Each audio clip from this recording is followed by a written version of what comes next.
Hello everyone, स्वागत है आप सभी का passion of history YouTube channel पर। तो हमने हमारी पिछले क्लास में जो है अरविंद घोष की राजनीतिक विचारों को आज हम पढ़ने वाले हैं। इससे पिछले क्लास में जो है मैंने अरविंद घोष का जीवन परिचय आपको बहुत अच्छी तरह से करवा दिया है। आई होप आपको वो क्लास अच्छी लगी होगी, आपको जीवन परिचय जो है अरविंद जी घोष का बहुत अच्छे से समझ आ गया होगा। तो आज हम पढ़ने वाले हैं इस क्लास में इनके राजनीतिक विचार क्या थे कि जो इन्होंने राजनीति में अपना समय बिताया था 1906 से लेकर 1910 तक 4 या 5 साल मैक्सिमम इन्होंने राजनीति को सक्रिय रूप से राजनीति में भाग लिया था। क्योंकि 1905 में जब बंगाल विभाजन के विरोध में बंग भंग आंदोलन चला तब इन्होंने जो है राजनीति में अपनी नौकरी छोड़कर राजनीति में सक्रिय रूप से भाग लिया। उसके बाद ये जेल चले गए 1909 में, 1908 में और 1909 में जेल से वापस आने के 1 साल बाद इन्होंने 1910 में जो है उससे राजनीति से संन्यास ले लिया।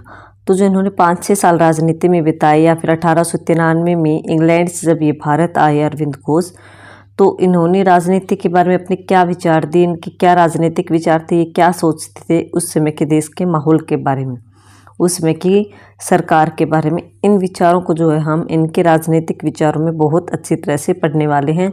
उम्मीद रहेगी कि आपको क्लास अच्छी लगेगी।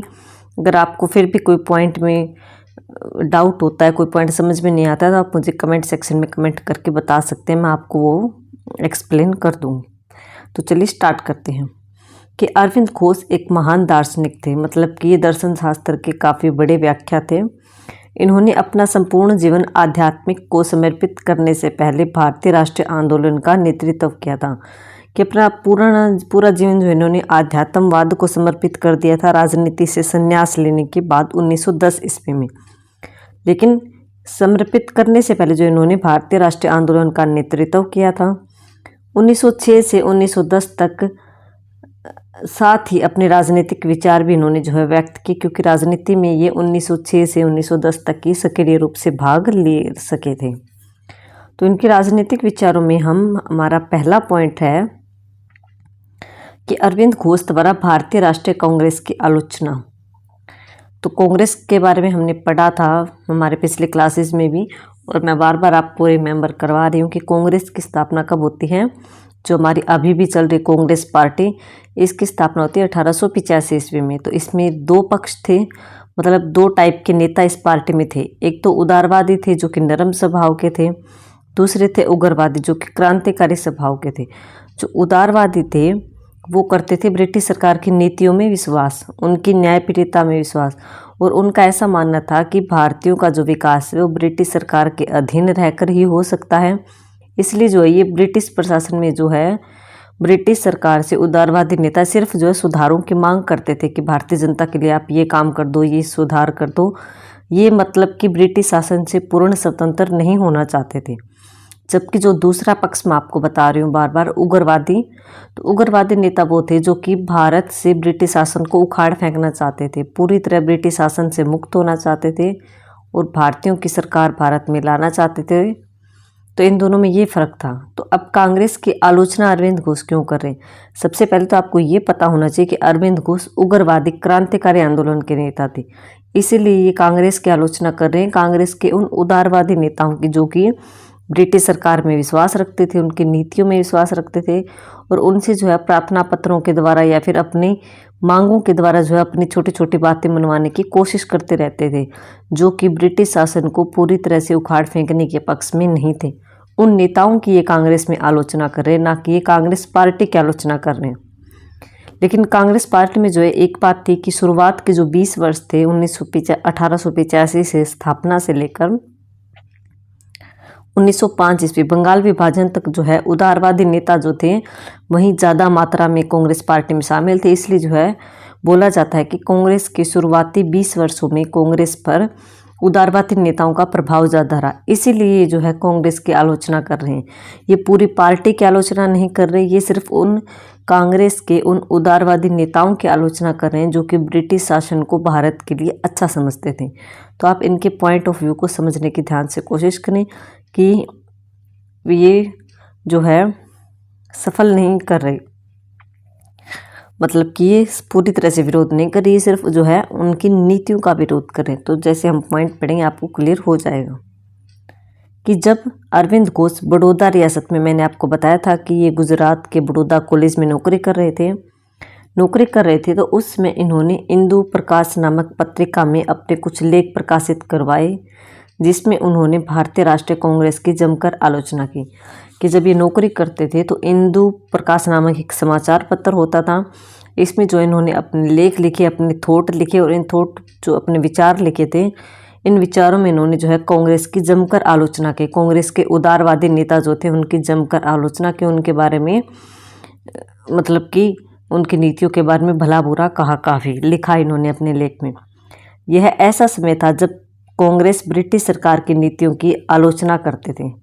अब यहाँ से जो है पॉइंट आप ध्यान से समझने की कोशिश करिए कि जब कांग्रेस ब्रिटिश सरकार की नीतियों की आलोचना करती थी, लेकिन अरविंद घोष ऐसे व्यक्ति थे जिन्होंने कांग्रेस की आलोचना की।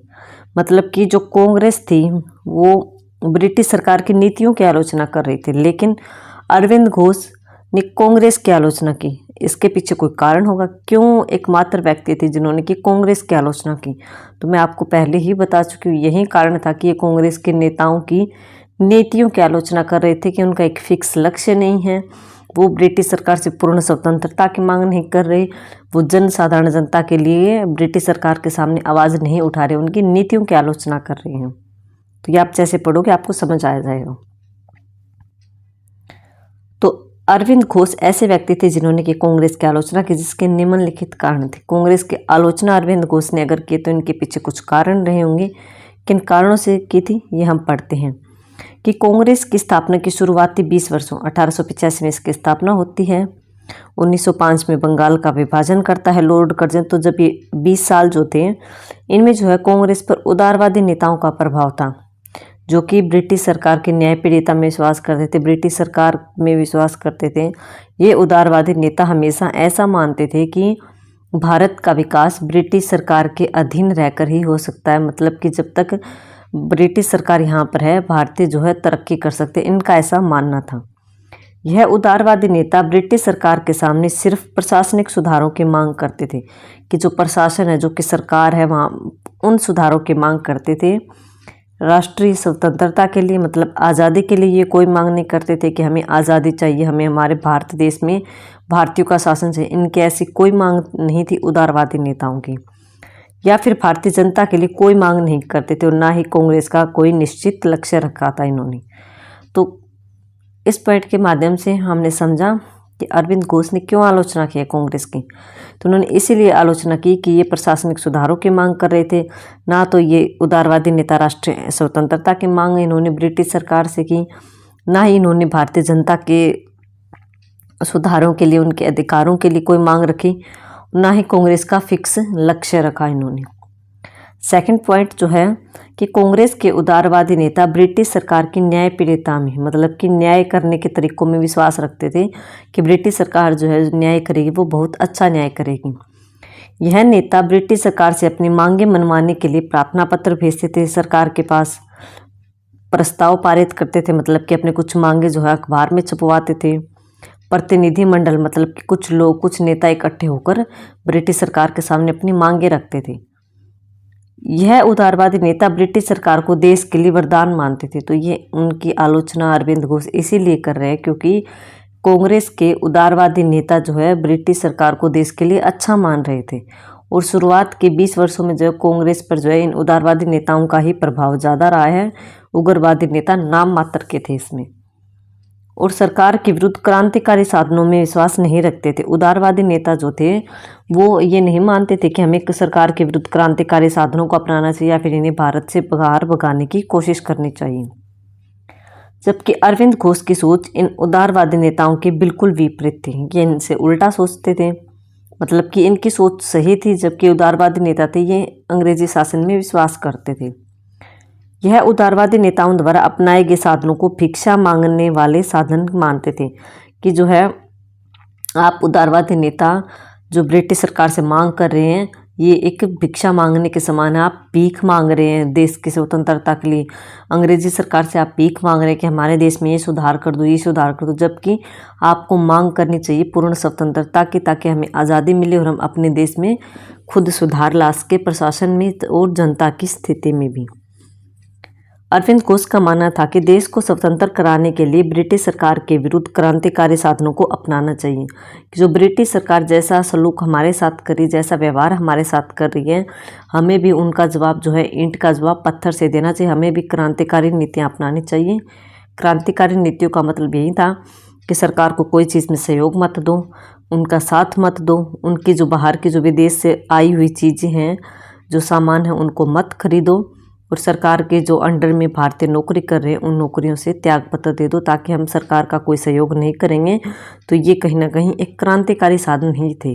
मारकाट वाले ही क्रांतिकारी साधन नहीं होते। क्रांतिकारी अपनाने के कई साधन होते हैं, कई जरिए होते हैं। तो अरविंद घोष इन्हीं चीज़ों में विश्वास करते थे कि आप सरकार के साथ बिल्कुल भी तालमेल मत बैठाओ, इनको कोई भी सहयोग मत दो।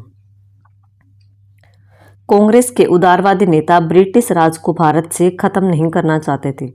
जो हम पढ़ रहे हैं कि उदारवादी नेता थे, ये भारत से ब्रिटिश राज को ख़त्म नहीं करना चाहते थे, बल्कि वे कुछ प्रशासन में कुछ सुधार चाहते थे। मतलब कि जो प्रशासन है, जो सरकार चला रहे हैं, वहाँ पर जो भारतीयों की भागीदारी चाहते थे, भारतीयों को अच्छी नौकरी प्राप्त करवाना चाहते थे। इन चीज़ों में ये विश्वास रखते थे। उन्हें ब्रिटिश शासन के अधीन रहने में गर्व अनुभव होता था। किनको? उदारवादी नेताओं को अच्छा अनुभव होता था, गर्व महसूस होता था कि ये ब्रिटिश सरकार के अंडर में नौकरी कर रहे हैं। जबकि अरविंद घोष कट्टर स्वतंत्रता के समर्थक थे, यह उदारवादी नेताओं की नीतियों के बिल्कुल विरुद्ध थे। जबकि अरविंद घोष जो थे वो स्वतंत्रता के समर्थक थे। उनका मानना था कि हमें पूर्ण स्वतंत्रता प्राप्त करनी चाहिए अंग्रेजी सरकार से, ना कि इनके नीचे जो है हमें काम करना चाहिए, ना कि हम इनकी सरकार जो है हमारे देश में चलनी चाहिए। ये भारतीयों की सरकार जो है भारत में लाना चाहते थे। इसलिए जो है ये उदारवादी नेताओं के बिल्कुल खिलाफ थे, उनके विरुद्ध थे और इनका विरोध करते रहते थे। नेक्स्ट है कि कांग्रेस पार्टी में उच्च वर्ग और मध्यम वर्ग के लोग ही शामिल थे। मतलब कि ज़्यादा अमीर जो नेता थे, जो ऊंचे ऊंचे पद पर काम कर रहे थे, और जो मध्यम वर्ग के जैसे कि डॉक्टर, वकील, इंजीनियर, अध्यापक, ये सभी लोग ही शामिल थे। इसमें जनसाधारण जनता शामिल नहीं थी। मतलब कि देश के आम जनता जैसे कि श्रमिक, मजदूर, किसान, इनकी कोई भागीदारी नहीं थी। इन नेताओं ने जो है, उदारवादी नेताओं ने इन लोगों को कांग्रेस में कभी शामिल नहीं किया, ना ही इनकी मांगों को सरकार तक पहुंचाने की कोशिश की। ना तो किसानों की मांगों को सरकार तक पहुंचाया, ना ही मजदूरों, इनके लिए आवाज़ उठाई। ये जो है सिर्फ अपनी प्रशासनिक सुधार कराना चाहते थे। उच्च वर्ग और मध्यम वर्ग के लोग ये नौकरियों में सुविधा प्राप्त करना चाहते थे। इन सभी चीज़ों के अलावा इन्होंने जनसाधारण जनता की तरफ ध्यान नहीं दिया। कांग्रेस की गतिविधियां उच्च वर्गीय शिक्षित व्यक्तियों तक सीमित थी। मतलब कि जो शिक्षित वर्ग है, पढ़े लिखे वर्ग हैं, उच्च वर्ग के लोग, उन तक सीमित थी। आम जनसाधारण जनता कांग्रेस से काफ़ी दूर थी। मतलब कि कांग्रेस में किसानों का, मजदूरों का, इनका कोई दूर दूर तक लेना देना नहीं था। जबकि अरविंद जो थे वो जनसाधारण जनता को भी कांग्रेस में शामिल करना चाहते थे। जबकि अरविंद घोष का ऐसा मानना था कि जो जनसाधारण जनता है, आम जनता है, उनकी मांगों को भी कांग्रेस जो में है, कांग्रेस पार्टी में शामिल किया जाए और उनकी मांगों को भी पूरा करवाने की सरकार से कोशिश की जाए। उनका मानना था कि जनसाधारण जनता के जीवन स्तर को ऊंचा उठाना चाहिए, ऐसा अरविंद घोष सोचते थे। जबकि उदारवादी नेता आम जनसाधारण जनता के लिए कोई काम नहीं कर रहे थे। इसलिए जो अरविंद घोष इन उदारवादी नेताओं के खिलाफ थे या फिर कांग्रेस के खिलाफ थे। तो आई होप ये आपको पॉइंट अच्छे से क्लियर हुआ होगा कि अरविंद घोष जो है वो कांग्रेस की आलोचना क्यों कर रहे थे, कांग्रेस का विरोध क्यों कर रहे थे। तो कांग्रेस के उदारवादी नेताओं, जिनका कि 20 साल के शुरुआती 20 वर्षों में कांग्रेस पर ज़्यादा प्रभाव था, उनकी नीतियों के खिलाफ जो है अरविंद घोष विरुद्ध थे उनकी नीतियों के, इसीलिए कांग्रेस की आलोचना कर रहे थे। आपको समझ आया होगा। तो राजनीतिक विचार में हमारा फर्स्ट पॉइंट क्लियर हो गया है। आगे हम देखते हैं नेक्स्ट पॉइंट कि अंग्रेजी सरकार की आलोचना। तो कांग्रेस की आलोचना कर दी क्योंकि उनके नेताओं की नीतियों का, क्योंकि उनका ना तो फिक्स लक्ष्य था, ना वो आम जनसाधारण जनता को इसमें शामिल कर रहे थे, ना वो पूर्ण स्वतंत्रता की मांग कर रहे थे, इसलिए इन्होंने कांग्रेस की आलोचना की। अब सेकंड पॉइंट आता है कि ब्रिटिश सरकार या फिर अंग्रेजी सरकार की आलोचना। कि अरविंद घोष स्वतंत्रता के कट्टर समर्थक थे, मतलब कि स्वतंत्रता प्राप्त करना चाहते थे, इसीलिए वे ब्रिटिश सरकार की काफ़ी आलोचना करते थे। वे उन सभी कांग्रेसी नेताओं को भी पसंद नहीं करते थे जो कि ब्रिटिश शासन को भारत के लिए वरदान मानते थे। इन कांग्रेसी नेताओं में सबसे मुख्य उदारवादी नेता ही हैं जो कि ब्रिटिश शासन में विश्वास करते थे। उन सभी नेताओं को अरविंद घोष अच्छा नहीं मानते थे।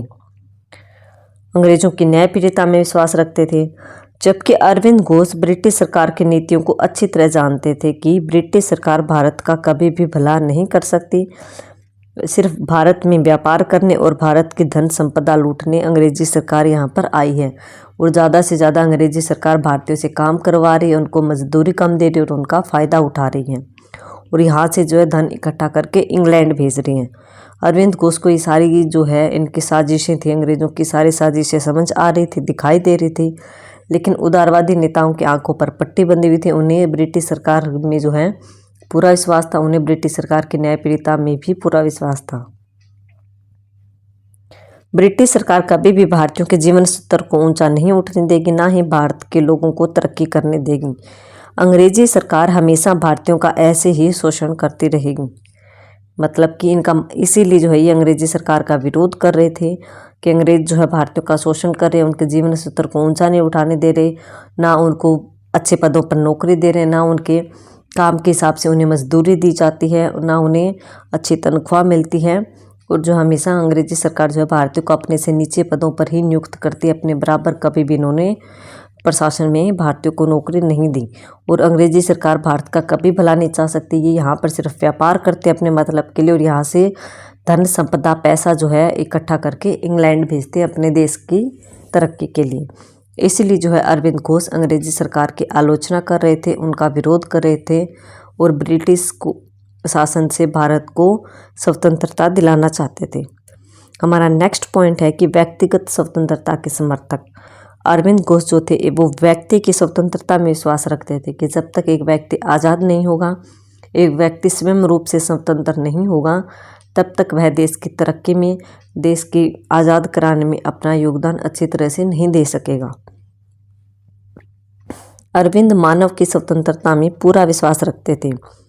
उनका मानना था कि व्यक्ति के व्यक्तित्व का विकास करने के लिए स्वतंत्रता बहुत आवश्यक है, कि एक व्यक्ति है, एक इंसान है, उसके व्यक्तित्व का विकास अच्छी तरह से करने के लिए, मतलब कि उसमें सभी गुण लाने के लिए, उसे अच्छे भले बुरे का ज्ञान, उसे समाज की समझ दिलाने में, उसे उसके कर्तव्यों का ध्यान रखने में, उसे नैतिक मूल्यों का ज्ञान करवाने में, सभी चीज़ों में ने उसके लिए स्वतंत्र होना जरूरी है, उसकी सोच का आज़ाद होना जरूरी है। अरविंद स्वतंत्रता के दो रूप होते थे। उनका ऐसा मानना था कि स्वतंत्रता दो प्रकार की होती है। अरविंद घोष के अनुसार स्वतंत्रता दो प्रकार की होती है। एक होती है आंतरिक स्वतंत्रता जो हमारे इंटरनल है, भीतरी स्वतंत्रता, और एक होती है बाहरी स्वतंत्रता जो कि लोगों को दिखाई देती है। आंतरिक स्वतंत्रता वह है जिसमें मनुष्य डर, लोभ, वासना आदि बुराइयों से मुक्त रहता है। कि मान लो मेरे है कि मेरी आंतरिक स्वतंत्रता है जिसमें कि मुझे किसी चीज़ का लोभ ना हो, मैं किसी चीज़ से निडर ना रहूं, और मैं जो है सारी समाज की बुराइयों से दूर रहूं, वो तो होगी अंदर की स्वतंत्रता। और बाह्य या फिर बाहरी स्वतंत्रता वह है जब व्यक्ति अपना इच्छा अनुसार आचरण करने के लिए मुक्त हो।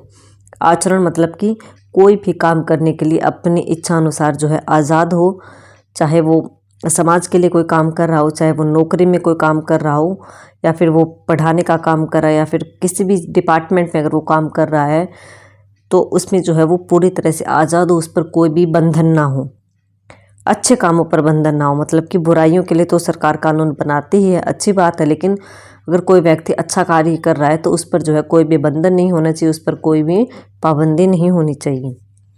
दोनों प्रकार की स्वतंत्रताओं के लिए आवश्यक है कि राज्य का मनुष्य पर नियंत्रण कम हो। राज्य मतलब सरकार का, कि सरकार का मनुष्य पर नियंत्रण कम हो। सरकार जो है इतने भी कठोर कानून ना बनाए, इतने भी कानून मनुष्य पर ना थोपे कि मनुष्य की स्वतंत्रता ही समाप्त हो जाए, वो कोई काम नहीं ना कर सके अच्छी तरह से। अरविंद राज्य के पास अधिक शक्तियों के विरुद्ध थे, कि राज्य के पास जो है, राज्य या फिर सरकार जो है उसके पास इतनी ज़्यादा भी शक्तियाँ ना होनी चाहिए कि व्यक्तियों की स्वतंत्रता पर वो बार बार प्रतिबंध लगाता रहे, ज़्यादा प्रतिबंध लगाता रहे। कि सरकार के पास भी एक सीमित मात्रा में, एक लिमिट में जो है शक्तियाँ होनी चाहिए, और उन्हीं शक्तियों के आधार पर वो जो है सीमित मात्रा में ही कानून बना सके। ये नहीं कि सारी की सारी पावर जो है वो सरकार को दे दी और सरकार जो अपने मनमाने ढंग से जो है कानून बना रही है, उन कानूनों को मनुष्य पर थोप रही है, व्यक्ति की स्वतंत्रता को दबा रही है। इसीलिए जो है ये ज़्यादा शक्तियों के विरुद्ध थे, क्योंकि राज्य के पास अधिक शक्तियाँ होने के बाद राज्य व्यक्तियों की स्वतंत्रता पर ज़्यादा प्रतिबंध लगाता है। अतः राज्य का कार्यक्षेत्र बहुत विस्तृत नहीं होना चाहिए। उनका मानना था कि ऐसे ही है, उनका मानना था कि जब राज्य के पास अधिक शक्तियाँ होती है तो वह मनुष्य की स्वतंत्रता पर अधिक प्रतिबंध लगाता है, परंतु साथ ही आंतरिक स्वतंत्रता को बाहरी स्वतंत्रता से अधिक महत्वपूर्ण मानना आवश्यक है।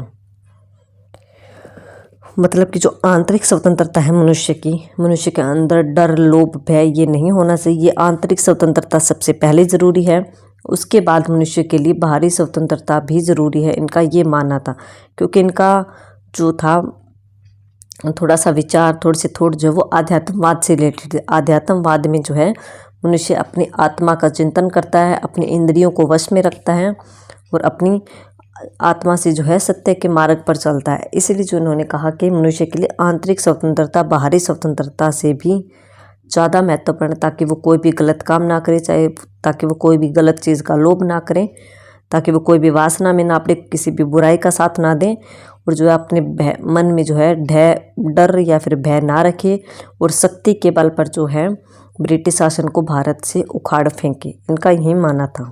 मतलब कि टोटल मिलाकर यही है कि ये व्यक्ति की स्वतंत्रता में अच्छी तरह से विश्वास रखते थे। नेक्स्ट है राष्ट्रवाद संबंधी विचार। अरविंद जो थे वो महान राष्ट्रवादी थे। इन्होंने राष्ट्रवाद की नई और मौलिक व्याख्या प्रस्तुत की। उन्होंने कहा कि भारत केवल एक देश ही नहीं है, बल्कि यह हमारी माँ है, हमारी देवी है। मतलब कि इन्होंने भारत माता की बात की है कि भारत जिस देश में हम रह रहे हैं वह हमारी देवी है, वह हमारी जन्मभूमि है, वह हमारी माँ है। इसकी मुक्ति का प्रयास करना हमारा धर्म है कि हमें इस भारत देश को गुलाम नहीं रखना, इसको आज़ाद कराना हमारा धर्म है, हमारा कर्तव्य है। वे मानते थे कि राष्ट्र के हित में सभी व्यक्तियों का हित है, कि जब एक देश का हित होगा, अच्छा होगा, तो उसमें जो है सभी व्यक्तियों का हित अच्छा होगा, सभी व्यक्ति विकास करेंगे। राष्ट्र के उत्थान और प्रगति में सभी व्यक्तियों का उत्थान और प्रगति शामिल है। जब एक देश तरक्की करेगा तो उस देश के लोग भी तरक्की करेंगे और लोग अच्छे भी रहेंगे। अरविंद मानते थे कि भारत की मुक्ति और स्वाधीनता मतलब कि स्वतंत्रता आवश्यक है। सभी व्यक्तियों को जागरूक होकर इसके लिए प्रयास करना चाहिए, और इस दृष्टि से अरविंद महान राष्ट्रवादी थे। राष्ट्रवाद के बारे में इनके विचार यही है कि हमारा देश आज़ाद होना चाहिए, और आज़ाद देश जो वो तरक्की कर सकता है, और आज़ाद जब देश होगा तो वहाँ के लोग आज़ाद होंगे, उनकी सोच अच्छी होगी, और वो लोग भी जो है वो तरक्की कर पाएंगे और जीवन स्तर को ऊंचा उठा पाएंगे। इसलिए जो हमें अपने राष्ट्र को आज़ाद कराने के लिए स्वतंत्र रूप से प्रयास करना चाहिए, इकट्ठे होकर, एकत्रित होकर प्रयास करना चाहिए। इसके लिए जो हमें जनता में जागरूकता फैलानी चाहिए। तो इनका राष्ट्रवाद संबंधी ही विचार था। नेक्स्ट हमारा पॉइंट है मानवता संबंधी विचार, कि मानव के बारे में इनके क्या विचार थे। जैसा कि हम ऊपर पढ़ चुके कि स्वतंत्रता में विश्वास रखते थे व्यक्ति के, तो ये मानव के अच्छे कल्याण में ही विश्वास रखते थे कि मनुष्य का विकास है, उसकी सोच अच्छी होनी चाहिए, तभी वह राष्ट्र की आज़ादी में अपना योगदान दे पाएगा। श्री अरविंद मानवीय एकता पर बल देते थे। जिस तरह अरविंद एक राष्ट्र के व्यक्तियों को ईश्वर का अंश मानते थे, कि एक देश का जो व्यक्ति वो ईश्वर का अंश है, उसी तरह वे संपूर्ण मानव जाति को ईश्वर का अंश मानते थे। कि मनुष्य की जो जातियां हैं, हमारे विश्व में जितनी भी मनुष्य की जातियां हैं, प्रजातियां हैं, जितने भी जीव जंतु हैं, सभी ईश्वर का अंश हैं। विश्व के सभी मनुष्य एक ही परिवार के सदस्य हैं। डॉक्टर नागपाल जो कि वो थिंकर है, जो लिखते हैं, उनके शब्द उन्होंने लिखा है कि अरविंद जो है विश्व एकता में विश्वास करते थे।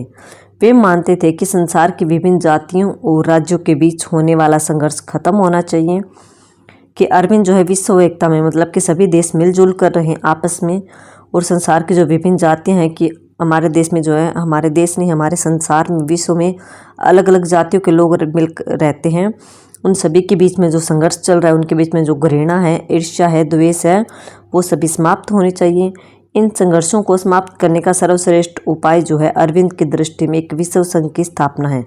मतलब कि सभी देश जो है आपस में मिलकर एक संघ बना ले और इन संघ के जो है उद्देश्य निर्धारित कर ले, इनके नियम बना ले कि कोई भी देश दूसरे देश की बुराई नहीं करेगा, कोई भी देश दूसरे देश को हानि नहीं पहुंचाएगा, एक देश दूसरे देश की धर्म का सम्मान करेगा, उसकी इज्जत करेगा, उसको मतलब कि नीचा नहीं दिखाएगा। इन सभी मतलब कि एक संगठन बनेगा, एक संघ बनेगा तो उसमें जो सारी अच्छी अच्छी बातें शामिल होनी चाहिए। संसार के सभी राज्य आपस में मिलकर एक विश्व संगठन का निर्माण कर ले जो राज्यों के बीच विवादों का समाधान करे और उनमें आपस में सहयोग बढ़ाए। मानवतावाद से इनका संबंध यही था कि विश्व के जितने भी देश हैं वो आपस में मिलजुल कर है, क्योंकि विश्व में रहने वाले सभी मनुष्य जाति हैं जो वो एक ईश्वर की संतान हैं, एक ही जगह जो उनको एक ही जगह से वो आए हैं, एक ही जगह उनको जाना है। इसलिए जो है संसार में लड़ाई झगड़े द्वेष से रहने से अच्छा है कि सभी लोग मिलजुल कर एक संघ बना लें, उस संघ के नियमों के अनुसार एक दूसरे का सम्मान करें और एक दूसरे की प्रगति में जो है बाधा ना बने, एक दूसरे का साथ दें। तो इनका मानवता संबंधी यही विचार था। नेक्स्ट पॉइंट है स्वराज्य संबंधी। स्वराज्य मतलब खुद के देश के, खुद के राज्य के बारे में इनके क्या विचार थे। अरविंद घोष स्वराज्य के पक्ष में थे, मतलब कि हमारे देश में हमारा राज होना चाहिए। स्व मतलब स्वयं का राज, अपने देश में स्वयं का राज। इसलिए वे कांग्रेस के उदारवादी नेताओं का विरोध कर रहे थे, क्योंकि उदारवादी नेता ब्रिटिश शासन में सुधार की मांग कर रहे थे और अधिराज्य स्थिति डोमिनियन स्टेटस की मांग कर रहे थे। अधिराज्य का मतलब है कि जो उदारवादी नेता थे वो ब्रिटिश शासन को भारत से बाहर नहीं भेजना चाहते थे। उनका ये मानना था कि जो सरकार है उसमें आधी भागीदारी तो अंग्रेज़ों की हो और आधी भारतीयों की हो। डोमिनियन स्टेट, अधिराज्य मतलब कि आधा राज्य भारतीयों का हो और आधा अंग्रेजों का हो। जबकि अरविंद घोष पूर्ण राज्य भारतीयों का करना चाहते थे, पूर्ण भारतीयों को सरकार में शामिल करना चाहते थे और अंग्रेजी शासन को यहाँ से बाहर भगाना चाहते थे। जबकि वे चाहते थे, मतलब कि अरविंद चाहते थे कि भारतीय राष्ट्रीय आंदोलन का लक्ष्य जो है वो पूर्ण स्वतंत्रता की प्राप्ति होना चाहिए, कि पूरी तरह से आज़ादी, न कि अधिराज्य। उन्होंने कहा कि ब्रिटिश नीतियां भारत के लिए कभी भी लाभकारी नहीं हो सकती। भारत का फायदा तो स्वयं की सरकार द्वारा बनाई गई नीतियों से ही हो सकता है, कि भारत का फ़ायदा या फिर भारत की तरक्की जब यहाँ की सरकार भारतीय सरकार होगी और वो जो नीतियाँ बनाएगी, जो वो फैसले लेगी, जो वो नियम बनाएगी, उन्हीं से भारतीयों का भला हो सकता है। इसलिए स्वराज्य प्राप्ति के लक्ष्य को पूरा करना आवश्यक है।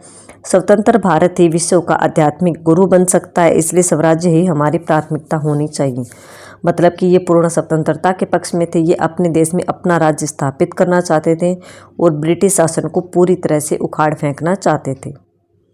नेक्स्ट हमारा पॉइंट है कि स्वराज्य प्राप्ति के लिए इन्होंने साधन कौन कौन से अपनाने के लिए कहा, कि स्वराज्य मतलब खुद का राज्य लाने के लिए देश में हमें किन साधनों को, किन तरीकों को अपनाना चाहिए। उन तरीकों के बारे में इन्होंने बताया है कि अरविंद घोष को पूर्ण स्वतंत्रता प्राप्त करने के लिए कांग्रेस के उदारवादी कार्यक्रमों में बिल्कुल विश्वास नहीं था, इसलिए उन्होंने स्वराज्य प्राप्ति के लिए इन साधनों का समर्थन किया। दो है, एक तो सशस्त्र विद्रोह, मतलब कि शस्त्र के साथ विद्रोह करो। एक निष्क्रिय प्रतिरोध, मतलब कि सरकार के साथ निष्क्रिय प्रतिरोध की नीति अपनाओ, उनको किसी भी चीज़ में सहयोग मत दो। मैंने आपको ऊपर भी बताया था कि सरकार के अंडर में नौकरियां ना करो, उनके द्वारा इंग्लैंड से लाए गए सामान को खरीदो मत, उनके किसी भी कानून का पालन मत करो, उनके साथ बातचीत मत करो, उनको किसी भी चीज़ में सहयोग मत दो, उनके बनाए गए कॉलेजों में मत जाओ, उनके बनाए गए दुकानों से सामान ना खरीदो, उनके द्वारा दिए गए किसी भी सुविधाओं को ना लो, उनके द्वारा दी गई स्कॉलरशिप को ना लो, उनके द्वारा दी गई तनख्वाह को भी ना लो। तो इनका यही मानना था। निष्क्रिय प्रतिरोध मतलब कि आप सरकार के साथ सहयोग ना करो, और सशस्त्र विद्रोह के जब अंग्रेजी सरकार भारतीयों के साथ कड़ा व्यवहार कर रही है, वो शस्त्र लेकर भारतीयों की नीतियों को दबाने की कोशिश करे, तो हमें भी शस्त्र के साथ विद्रोह करना चाहिए। अरविंद घोष अपने स्कूली जीवन में ही एक गुप्त क्रांतिकारी संगठन के सदस्य बन गए थे। इन्होंने बड़ौदा नरेश की सेवा के दौरान भी क्रांतिकारियों से संपर्क बनाया, कि जब ये गुजरात के बड़ौदा कॉलेज में नौकरी कर रहे थे तब भी जो है गुप्त रूप से जो है क्रांतिकारियों के संपर्क में रहते थे। इस दौरान उनका विश्वास था कि भारत की स्वतंत्रता सशस्त्र विद्रोह करके ही प्राप्त की जा सकती है, क्योंकि इन्होंने ब्रिटिश सरकार के रंग ढंग देख लिए थे कि ब्रिटिश सरकार के सामने गिड़गिड़ाने से, प्रार्थना करने से अंग्रेजी सरकार कभी भी भारतीयों की मांगों को पूरा नहीं करेगी और भारत को छोड़कर नहीं जाएगी। इसलिए इन्होंने अपना विचार व्यक्त किया कि शस्त्र के साथ विद्रोह करो, तभी अंग्रेजों को भारत से बाहर भगाया जा सकता है। लेकिन जब वे बड़ौदा रियासत को त्याग कर बंगाल गए, बंगाल विभाजन के बाद में बंगाल गए थे अरविंद घोष, और वहाँ पर राष्ट्रवादियों का इन्होंने नेतृत्व भी किया था। उन्होंने विद्रोह के स्थान पर निष्क्रिय प्रतिरोध को स्वतंत्रता प्राप्ति के लिए उत्तम साधन बनाया। कि बंग भंग आंदोलन जब चल रहा था सरकार के विरुद्ध, बंगाल विभाजन के विरुद्ध, तब इन्होंने जो है वहाँ पर राष्ट्रवादियों का नेतृत्व किया था, लोगों को मोटिवेट किया था। तो तब इन्होंने लोगों को कहा था कि निष्क्रिय प्रतिरोध की नीति अपना लो, सरकार को बिल्कुल भी सहयोग मत दो किसी भी चीज़ में। उन्होंने स्वतंत्रता के लक्ष्य को प्राप्त करने के लिए संगठित प्रतिरोध तथा स्वावलंबन की भावना को सर्वोत्तम साधन माना है। संगठित प्रतिरोध मतलब किसी चीज़ का विरोध करो तो संगठित होकर, इकट्ठे होकर प्रतिरोध करो। उनका मानना था कि प्रार्थना सभाएं करने व ज्ञापन देने से स्वराज्य की प्राप्ति नहीं हो सकती, कि ब्रिटिश सरकार के सामने प्रार्थना करने से या फिर अखबारों में इश्तिहार निकलवाने से, अखबारों में अपनी मांगों को छपवाने से हमें स्वराज्य की, हमें अपने देश की आज़ादी प्राप्त नहीं हो सकती। उन्होंने कहा कि हिंसा का सामना हिंसा से ही करके विरोध को या फिर विरोधी को दबाया जा सकता है। आई होप आपको समझ आ रहा होगा। अरविंद घोष ने निष्क्रिय प्रतिरोध का प्रयोग 1906 के बाद शुरू किया। बंगाल विभाजन के विरोध में 1906 में बंग भंग आंदोलन चला था। उसके बाद जो इन्होंने निष्क्रिय प्रतिरोध की नीति अपनाई। अंग्रेजों के कोप का भाजन बनने से बचने के लिए उन्होंने अंग्रेजों की आलोचना में कुछ नरमी बरती, कि ये पहले तो सामने से अंग्रेजी सरकार की आलोचना कर रहे थे, अब इन्होंने थोड़ा सा दिमाग लगाया, थोड़ी शांति से सोचा कि हमें निष्क्रिय प्रतिरोध की नीति अपनानी चाहिए, हमें अंग्रेजों की खुलेआम आलोचना नहीं करनी चाहिए, बल्कि उनके साथ असहयोग की नीति अपनानी चाहिए। उनके स्थान पर निष्क्रिय प्रतिरोध का साधन अपनाया। इसके तहत उन्होंने ब्रिटिश न्यायालयों का बहिष्कार कर दिया, कि जो अंग्रेजों की अदालतें हैं उनमें हम काम नहीं करेंगे, ना ही उनके अदालतों के कानूनों को मानेंगे। सरकारी पदों का बहिष्कार कर दिया, सरकारी नौकरियों से त्यागपत्र देने के लिए कहा लोगों को, सामाजिक बहिष्कार को शामिल किया।